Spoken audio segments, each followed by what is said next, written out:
I'm going to read a story from the book Magic of Love, written by Ayesha Chopra. The story is titled Helping a Classmate. Here it goes. Winter was upon them, the season for outdoor excursions. Once a year, the school organized tours to places of interest for all classes.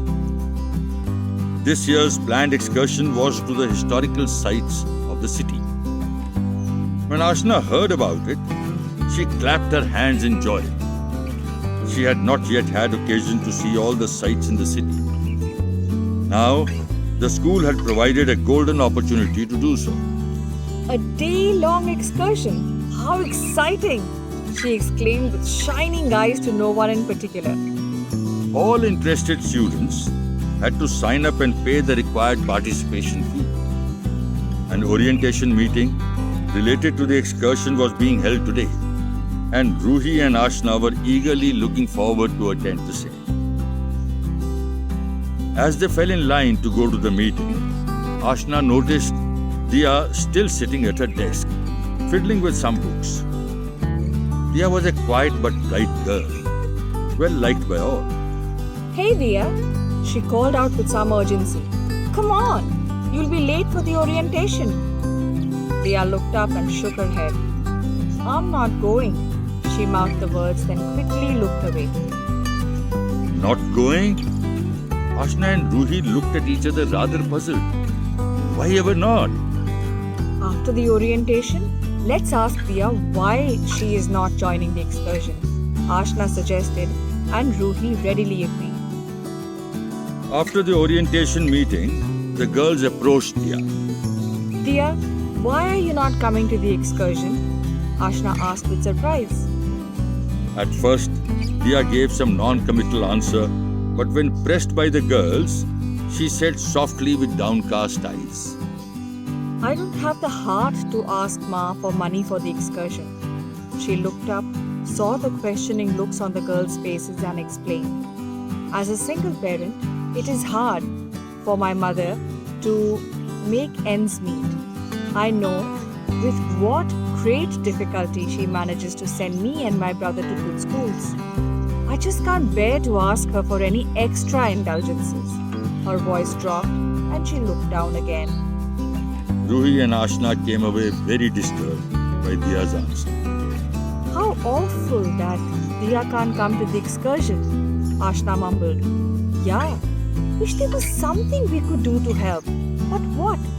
Ruhi wondered aloud. They thought long and hard, all day and all night. The next day, Ashna came running to Ruhi. Ruhi, I have an idea. What if we ask everyone in our class to contribute a little to pay for Diya's participation in the excursion? If we get a good response, perhaps Diya could enroll.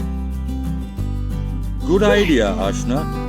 Ruhi replied enthusiastically, but then immediately became cautious. But we'll have to do it carefully and confidentially so that Diya doesn't come to know, otherwise she may protest. Right! We'll surprise her! Ashna could barely contain her excitement. That day, they talked to all their classmates individually, explaining their plan and asking for possible contributions. They also emphasized the need for discretion and confidentiality. The response from their classmates was overwhelming. In 2 days, they collected more than enough money to pay for Diya's enrollment in the excursion.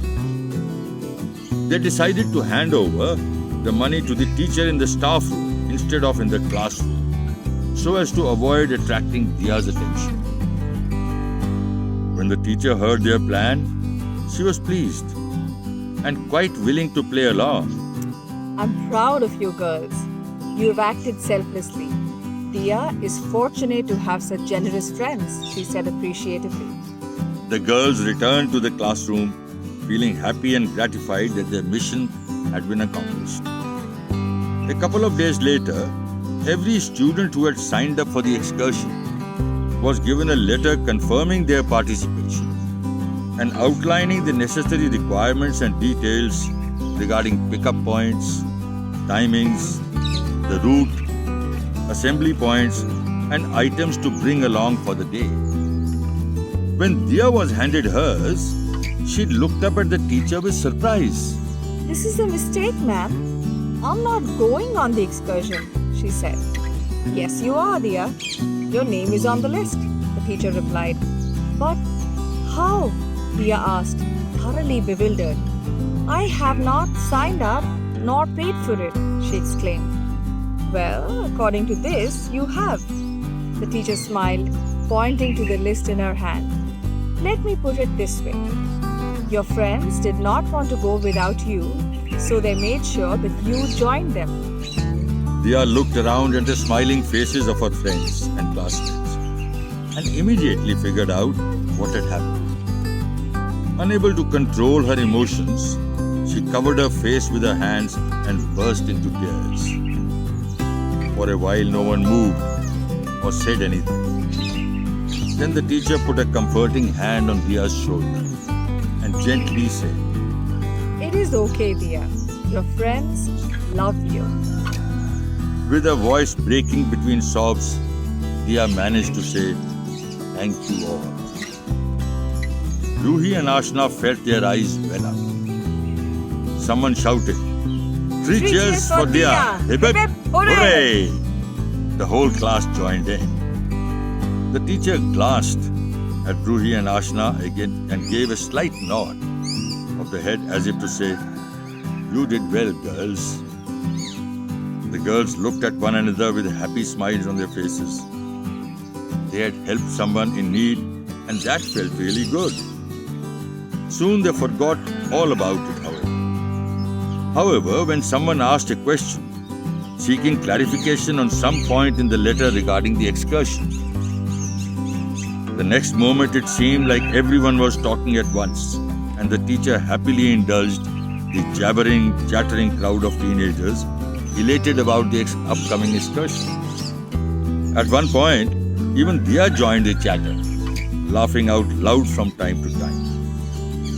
Too soon, it seemed the bell rang, signaling the end of what had been an exciting day for Ruhi and Ashna. Before leaving, they looked over at the beaming Dia, who mouthed the words, Thank you.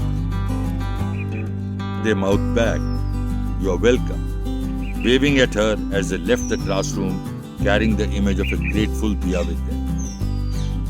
Thank you.